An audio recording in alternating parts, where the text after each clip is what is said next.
Today was a great day. I think that from IDRC in this collaboration that is a very initial one with UNFCCC, in particular with the PCCB, we have learned a lot. IDRC has been dealing for many years around collaboration with UNFCCC, and today I think that in a very simple way and effective one, we spent one day that we learned a lot of. We learned that it's also possible to have good collaboration in partnership without big investment. But it was here, it was just a group of people, in particular researchers, that was bringing experience, that was enhancing the view. It was great. And today I think that we open new challenges, but new way to work and looking forward for the future. So this has been a very exciting session to discuss what we plan to do next year in the Africa Climate Week.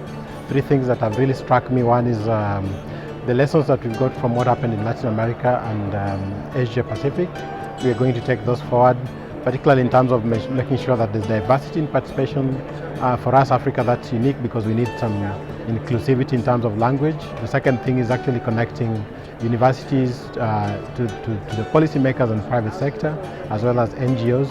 And for Africa also, we'd like to focus a lot also on small and medium micro enterprises, because that's the engine of the economies in most African countries, and how they can respond to climate change and what kind of capacities we need to provide in terms of supporting them. Okay, so some of the lessons from our last panel, I'm drawing on the experiences of a network of researchers from Canada, Latin America, and the Caribbean with a project called Adapto.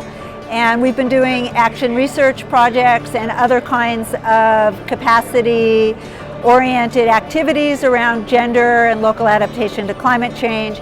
And some of the lessons 2 years in are we may not have a planet B, but we do have plan Bs, and coming up with good ways of addressing climate change adaptation on the ground builds capacity and allows conditions to improve for local people, does lead to learning that can be shared either with other areas within a country or across countries, but most importantly, it prepares for openings that may occur.